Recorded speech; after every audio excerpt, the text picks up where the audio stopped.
Buddy, lovely to be here this morning, and hope you are all safe and well.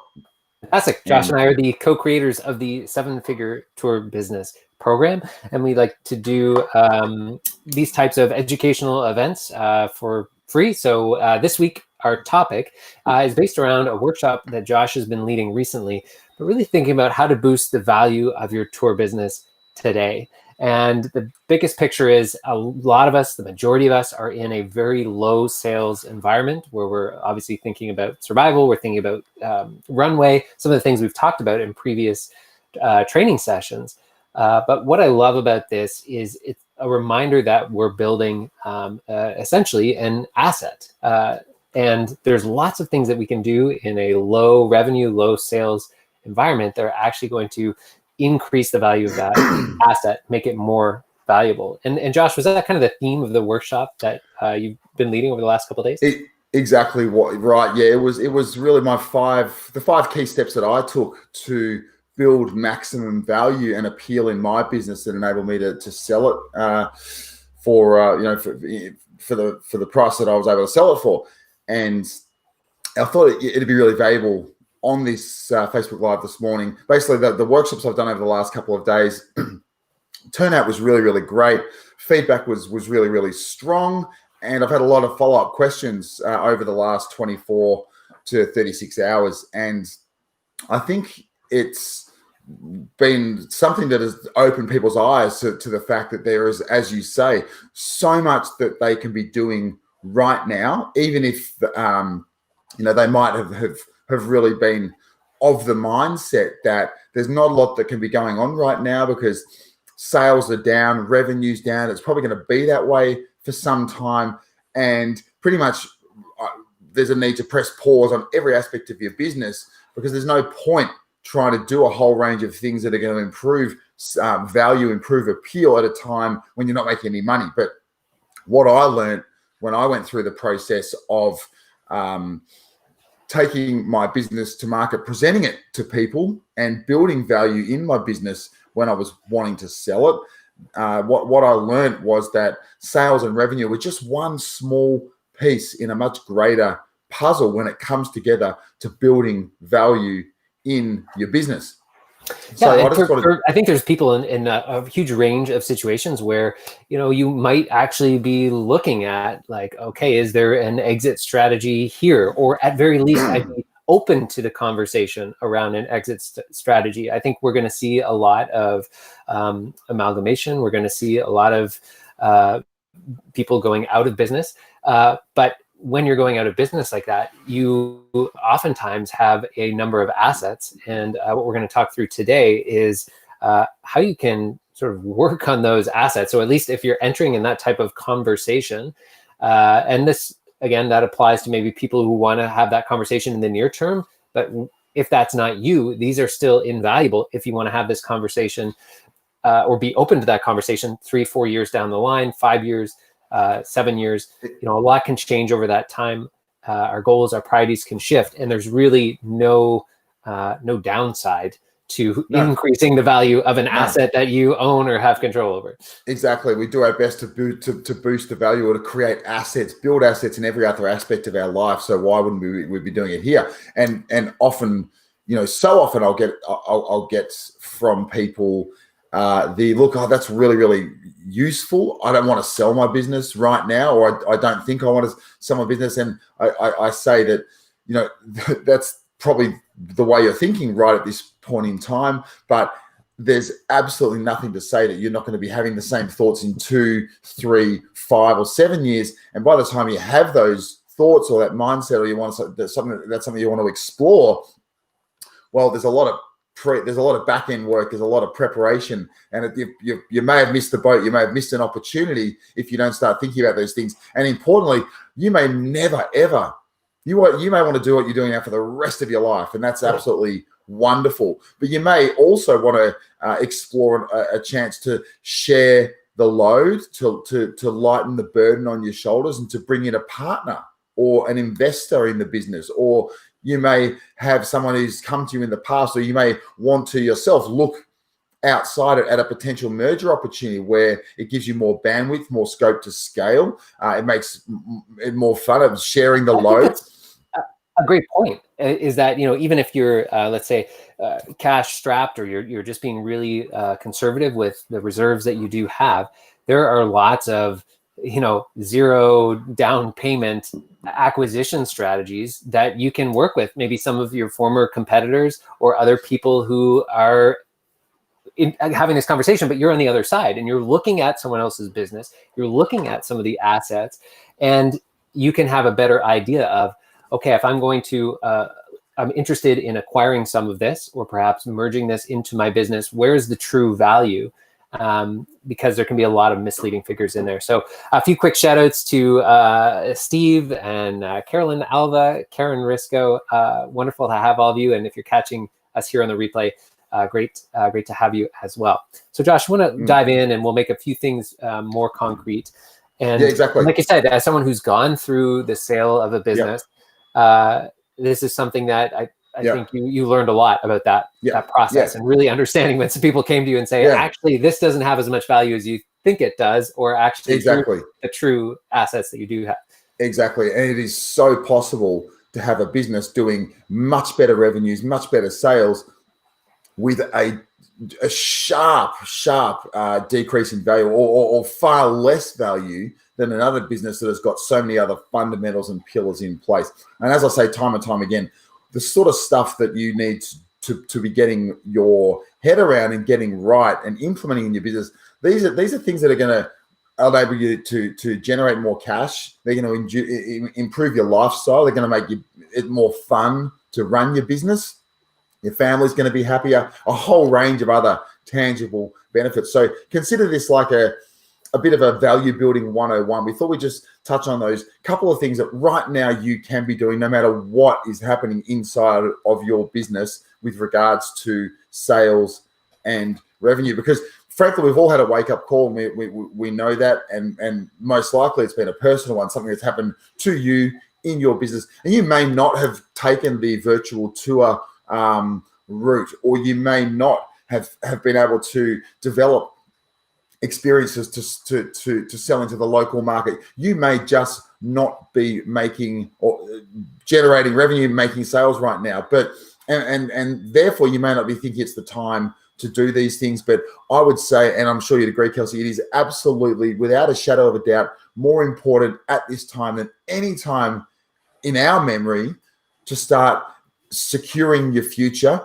building or increasing the value of an asset, and trying to avoid a level of complacency that can. And I was guilty of this in my business when times were really, really good. I became complacent in prosperous times, and we should be really shoring up our future and being mindful of the fact that we just don't know what the future holds for us. So the first thing we can be doing to really do that is to reduce the number of what you might call dependencies in your business. And there's three main dependencies. There's plenty of dependencies in the business, but the three main ones that you can actually do something about. The first one would be you, right? Yeah, exactly. It's the owner themselves, Exactly. I know all about this, right? Like bootstrapping up a business. So many of us, when you're building into an activity business, it's the same sort of thing. You're kind of the center around which all spokes and all the hubs are there. And if you're absent for a couple weeks, or in peak season, if you're not there, key things don't get done, and the wheels come off the whole operation. Yeah. So the major question to be asking yourself here is, if your business was to transition in ownership, would it survive that transition, or not only survive? Would it be seamless? Would the transition be seamless? And would the business thrive? And that is a question you need to continue to ask yourself. And my recommendation to go about this is to get a bit of a checklist of questions. And there's something that I recommended in the workshop that I ran yesterday. Some of the questions that you might put into that checklist would be things like this: am I responsible wholly or to a major? Do I have a major hand in day-to-day operations? Yep. Am I the one driving sales? Do I have a major hand? Is there another way that I'm driving sales in the business other than me personally? Am I doing all the hiring and firing? Am I employing people? Is there any delegation of management? Am I delegating management across my business, no matter how big or small you are? Evaluations, that HR and personnel stuff, all of that stuff would go into the exactly, almost like HR. Exactly. Am I the primary contact person? If I switch off my computer for a month and put a backpack on my back and go trekking through the jungles of Costa Rica, are things going to miss a beat? Is it going to be business as usual? Am I going to have suppliers, customers, and other staff that are just comfortable and they understand what's happening in my business, and that it's business as usual? Do I share my financials with some of the key people in my business, or am I really cagey about that? What about strategic planning? How does this happen? And are there other people in my business that take a lot of the burden here with regards to strategic planning? And finally, things like handling bills, managing budgets, paying your staff and contractors, and generally keeping a handle on your accounting, the financials that go on within your business. So they're the sort of questions that you would ask, and they're the sort of things that you would pull a list together. Now, what I would say here is that it's a fairly overwhelming list, and you might think, you might be listening to this and thinking, oh my God, this Josh and Kelsey are literally talking to me. That person is me that's running all these things. What am I going to do? I'm doomed. There's so many things that I shouldn't be doing that I am. Well, I guess, and I'm sure you'd agree, Kelsey, my recommendation would be draw the list up and just tackle them one by one. So knowing that an end result of, and once you get to the end result of offloading these things from your shoulders, the end result is going to be a business that is much, much more valuable, much, much more appealing. So just tackle them one by one, and you'll be amazed at the progress you can make. Yeah, that's the great way to think about it. As with any overwhelming task, we're just doing some program rebuilding and drying up projects, and you just look at this beast and you're like, oh boy, this is like a really big meaty thing. There's so much to do, and then you're just like, okay, what is the biggest pain point? What is the most urgent, the highest priority? Someone Josh, who I have a lot of respect for, was talking about basically, entrepreneurship can be boiled down to, each week, if you can basically highlight, hey, what is the biggest challenge or problem with what the operation, with what we've got right now, and you just focus on fixing that one problem. It's like, and next week, if that problem's still not fixed, then double down on it and try and check it off. But then every week, if you have that mentality, just looking at it, and that can be things that are like maybe draining your energy, or the fact that you just know X, Y, or Z during peak season, we always get behind, or we're here, or maybe you are in the uncomfortable position of, hey, I had a lot of help with that, but I've just laid them off. How is it that when we come back or we prepare that business, how is it that we can have those sort of systems in place so that we can quickly scale back, so we're not going to fall into those old habits again? So it's just that problem solving, like one problem at a time. Exactly. And it's organization. It's never ending. No, it's never ending. No. And that's one thing. Then you grow and you have success, so you have new problems. So he says, it's definitely a treadmill, but you're increasing the value in your business with each problem that you solve. But being organized as well. And even, the way that I go to bed every night is that I never wake up not knowing what I'm going to tackle first.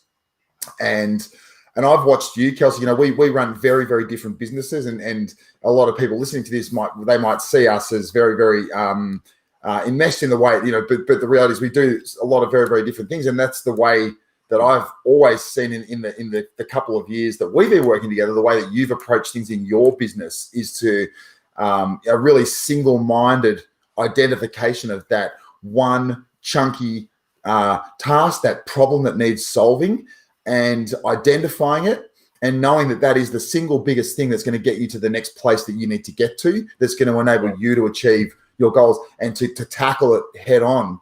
and draw a line through it and move on. And there's going to be other things that continue to jump onto that list, but that's a really a smart way to tackle business and meeting those challenges that are going to enable you to continue to build value out in your business. And even if you're sitting there and you're thinking like, don't worry guys, I got this nailed. I've got a general manager, like she is so sharp, she is on it. Well, guess what? If she left tomorrow, or you potentially later off, or do you have the systems in place, that the things that she was doing, so that the personnel can change, but the role will not, in terms of the key performance indicators, how you're going to measure success, the onboarding process, all of those things. And that's really where it can fall apart, where we get motivated, we get fired up, and a key person leaves us, and we're really in a scramble. And that's where in the 7-Figure to Business program, we talk a lot about like what these systems can actually look like, and having people in those roles create those systems. So sometimes the dependency can be the owner or you, but very quickly that problem shifts to becoming overly reliant on really key people. And that can be tour leaders too, Josh, frankly. If you've got some really stellar people on the front lines of your business creating exceptional experiences, and then you lose them, it can be really heartbreaking, and you can lose the culture of excellence that you may have had. Those amazing rave reviews. Exactly. I just choked on my coffee. Excuse me. So on that note, that's really good. So if you've got people, a really great approach, if you've got amazing people in your business, and as a tour operator, it's often the actual people representing you and delivering the service, rather than continuing to pat yourself on the back and smile and think about how wonderful it is that you've got person A, B, and or C representing you and running these amazing experiences.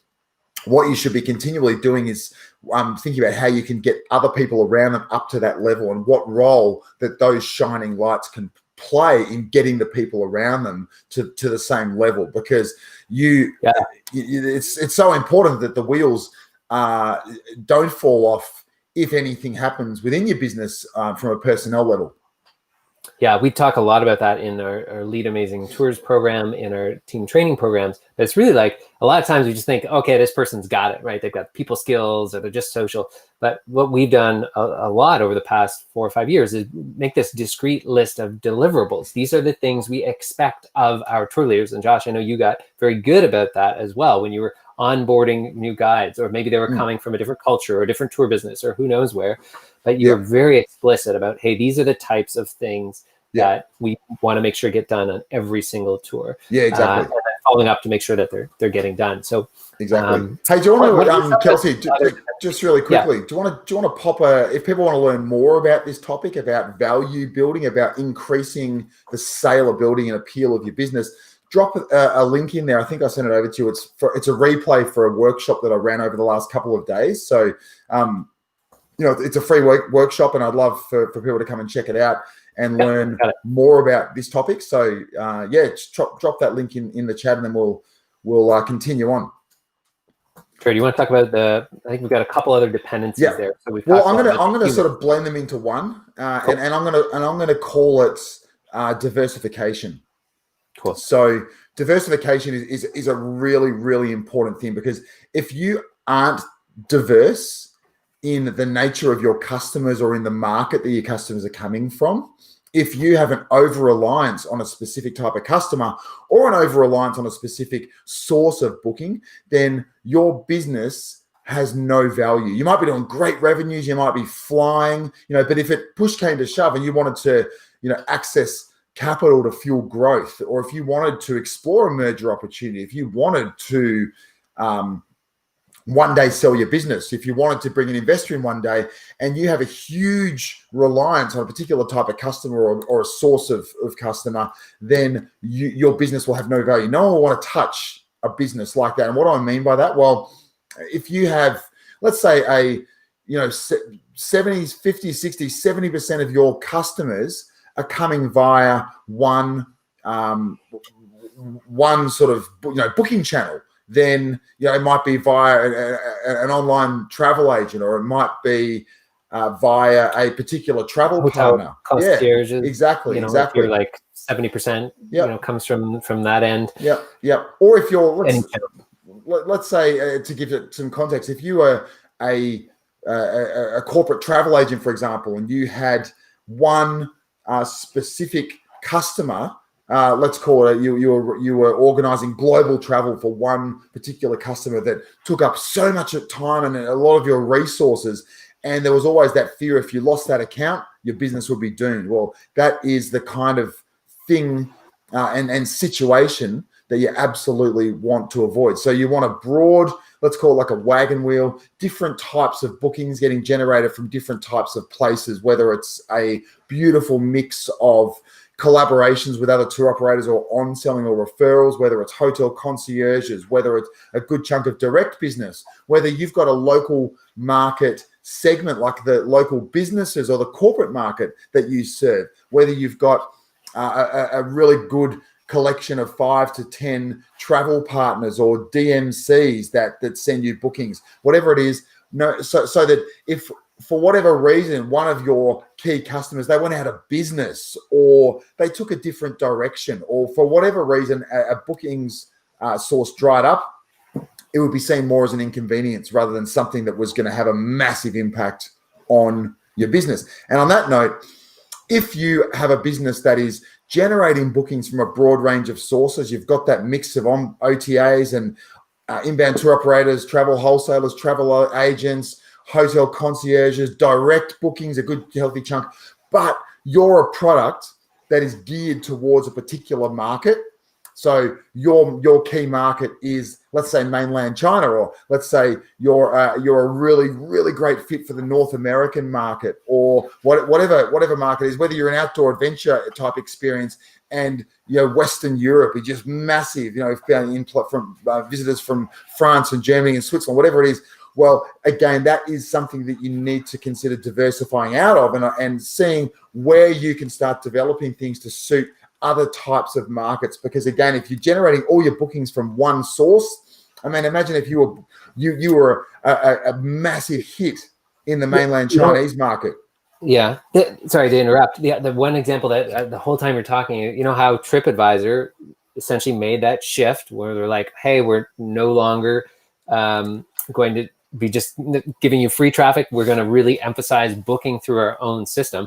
And for a while there, and for many still to this day, the website was totally removed. Instead of, hey, here's where you can go and book this tour, or like a neutral review platform, all of a sudden, it was like you create a book now through TripAdvisor as an OTA, or we're going to remove your link and we're just going to have links to other tours just like yours from your competitors or from people down the road or other partners. And for many, this was a huge, huge hit to a big chunk that they just very much relied on TripAdvisor.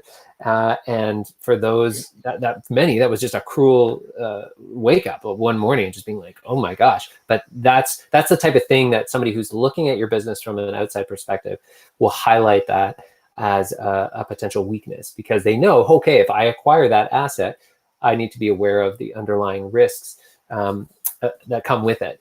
And that would be flagged. Absolutely. Yeah. All right. So moving on, the second one that's really tangible that you can get your teeth into now, today, and rapidly increase the value and appeal of your business and the comfort of an interested party. Whether that's investor or whether that's a merger opportunity, whether that's a potential sale, something that is going to make people say, wow, I feel comfortable about this business. I'm impressed with the way that this ship is being steered, and I can see a seamless transition, if a transition was to take place, is agreements.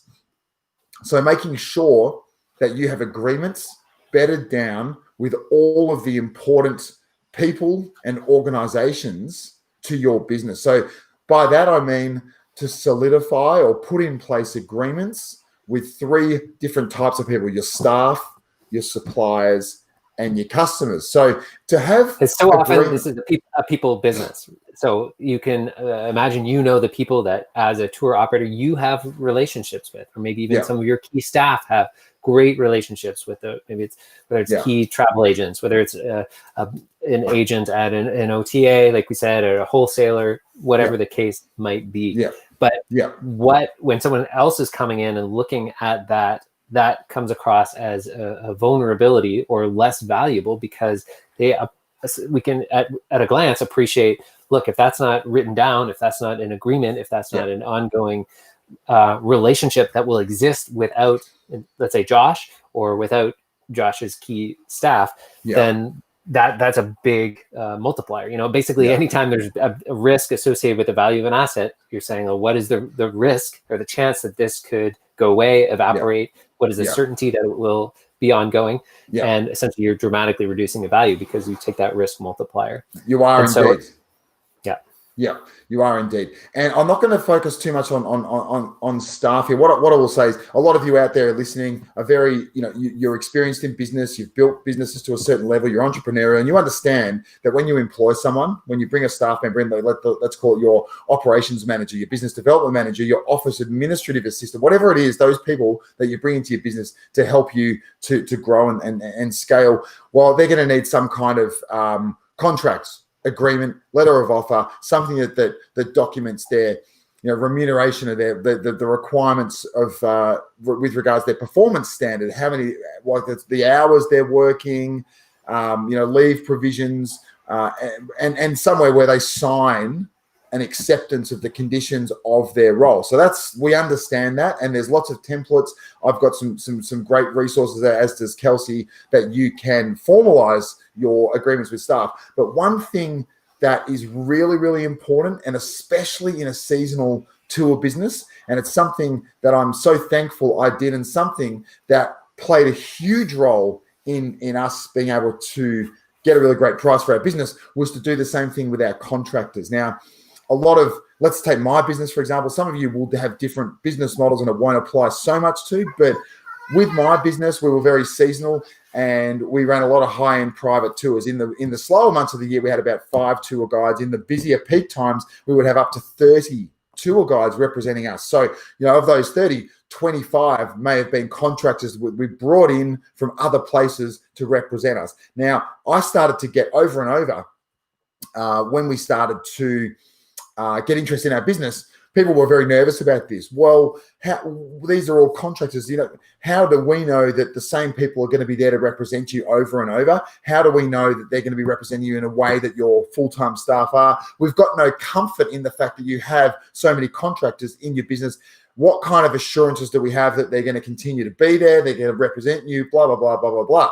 So we had taken the measure a little while previously to start building out an agreement that we put to all of our contractors, which it was like a 10 or 15 page document, which was so similar to those agreements that we'd built out for our full-time tour guides and for our full-time employees, so that when our contractors were representing us, they had everything that they needed with regards the expectations of us, as they understood the way that we wanted things to be done in our business, the way we did things that made us unique, what was expected of them, their hours, salaries, wages, and an initial next to every condition in that agreement, and a signing off at every point of that agreement, so that we had them really bedded down, if you like, as well. And that was incredibly important for the quality of the service we're providing, but also to give assurance, build appeal, and also to build value. So I'd recommend doing that as well.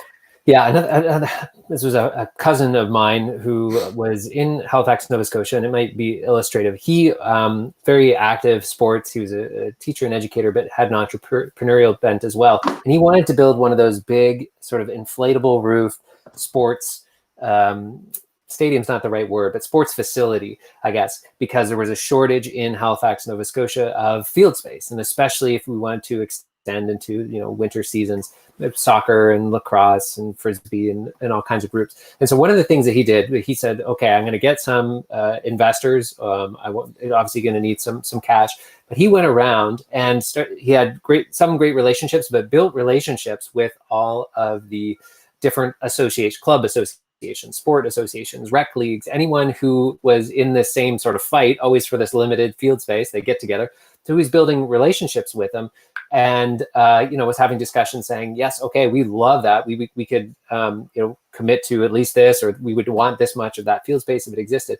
So it's one thing if he has those personal relationships and just says like that, hey, okay, Chris, he's the sort of linchpin to this whole thing. But what he did is he got those agreements in writing that, again, any contract can be broken, more or less. But what we're doing was like letter of intent, statements of here's the relationship, here's where we want this relationship to go, and here's some to the terms around it. And so all of a sudden, when he was approaching investors to say like, hey, here's the path to profitability, here's how this is going to be set up. Okay, it's going to take 2 years, a multi-million-dollar investment, but I have 3 to 5 year letters of intent from 15 different clubs and associations who more or less, we've got this balanced out, we've got booked, here are the fees and the terms, we know this is revenue coming in.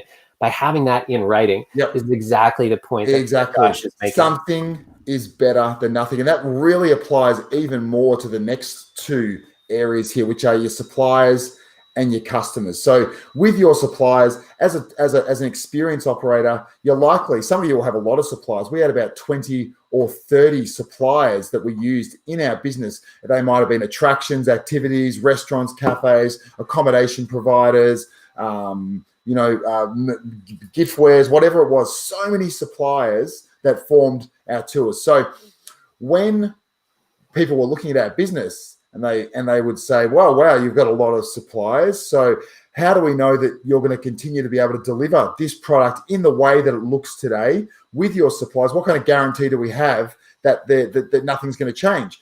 Well, if I hadn't done this, I would have been left scratching in my head saying, yeah, good point. I guess I cross my fingers and hope, and I just focus on the great relationships I've built. Now, that wouldn't be a great answer. But if you can present to them a great way of putting it, Kelsey, a letter of intent, and it is literally a case of whatever you can get in writing. So if you can have an email, some kind of document from a supplier, whether it's them written to you or you written to them with them agreeing by way of response with the prices that they're offering you at the moment, the inclusions that those prices constitute, in any important terms and conditions that relate to your relationship, and really importantly, an agreed date of a rate and service review. So when are these rates and inclusions good for? How long are they lasting for? When are they going to be reviewed?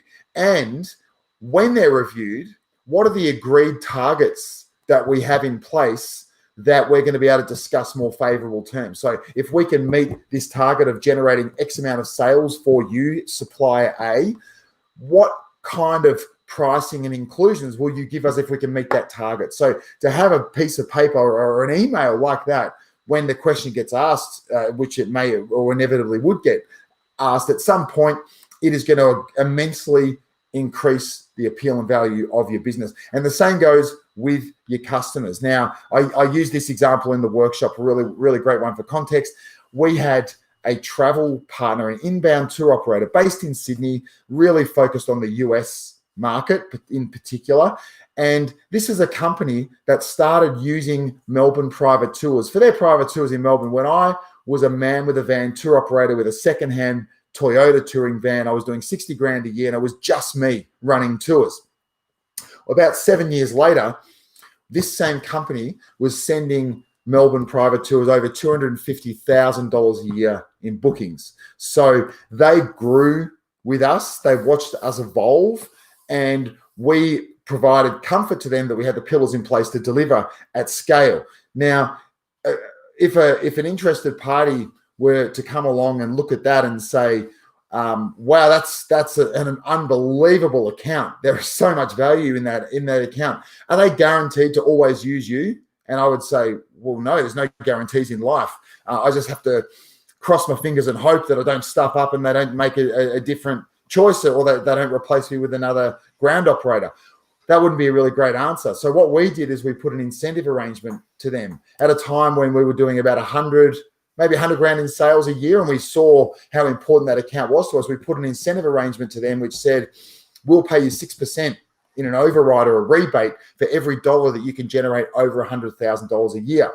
and they had 8 reservation staff. They were really delighted with that offer. They accepted it. In the first year, their reservations team went gung-ho, and they did about 150 grand a year in bookings with us. We paid them, I think it was about a $6,000 rebate on those bookings. The next year, they hit 200,000 and then 250,000 in the year that we sold the business. So what did it do?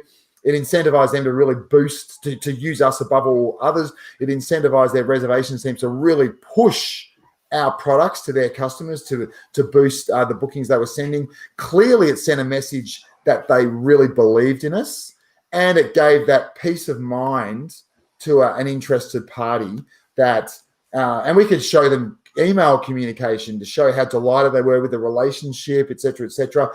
Could they have in an instant changed tack and gone with another company? Absolutely. So it was no form of guarantee, but it really added so much weight to that relationship. Josh, can you hear me okay? I think my internet cut out, but I am back. Can you hear me? Yes, I'm hearing you loud and clear. Perfect. Yep. I think it had handled it pretty well. What I was thinking about there is, you can have change in personnel in other businesses as well. And so those types of letter of intents, agreements, hey, here's why this was a mutually beneficial and mutually profitable arrangement, to have those terms in case there is turnover in key positions in different companies. And especially as you move up the corporate sizing chart, you've got a large wholesaler, some large international inbound or outbound operator. Those key positions can change over quite a bit. And so having those, the terms of those relationships also protects your business from turnover in other, not just from the, hey, I might leave, or a key person on my team might leave, but also on their end too. Exactly right. Exactly right. So guys, well, actually, what I'll do, Kelsey, if you're just joining us, we've been talking about some actionable strategies that you can get your teeth into right away, as in today, to start building resilience in your business, making it less susceptible to circumstances beyond our control, building value, making it more appealing, and ultimately building a scalable and saleable to a business. So we've left you with a couple of actionable strategies that you can get into right now to start doing that. There's a link that, Kelsey, I might get you to just drop in the chat again. It's for a workshop that I ran earlier this week. And the topic of that workshop was how to rapidly increase the value and appeal of your business. So if you want to learn more about this topic, it's a free workshop. Jump onto that link and you'll get a replay of one of the sessions. I ran it over 3 sessions, and I'm sure you're going to get immense value from. And it's what it was my 5 top tips or actionable strategies to start building value and appeal in your business. But hopefully you've taken something away from this morning. Yeah, and again, we're always mindful of the present situation, that it is so different for so many different operators out there. But keep in mind, building value in some of the ways that we're talking about and that Josh covers in more detail in that workshop, it is shared there in the comments, can be done in a low revenue and low sales environment, whether that is working on your system. One of the things that we're tackling, Josh, is like our onboarding process. The fact that we have articulated out, exactly who our ideal customer is, the values of our company. Here's our how our products hang together, and what we're looking to do over the next. Now we're starting to have a system so that when somebody does join our team, we know the documents that they're going to go through. And so even a system like that is hugely valuable, because again, if that's just reliant on you as the CEO or founder of your business, or it's reliant on a key person, that is something that is a risk factor. And especially in the event of a sale or acquisition, and if you're looking at another business and you're just thinking like, okay, are any of these systems in place if I'm going to acquire or merge with or purchase the assets of Josh's business? If Josh is essentially the main asset and I'm not getting Josh, what am I getting? This is hugely discounted, right? All of a sudden it's like, well, this is much less valuable. And it's always great to have help in those types of conversations. So Josh, a huge thanks for putting together that awesome workshop. A huge thanks to everybody here. We hope that you're doing well, that you're staying safe, and we'll see you again soon. See you guys.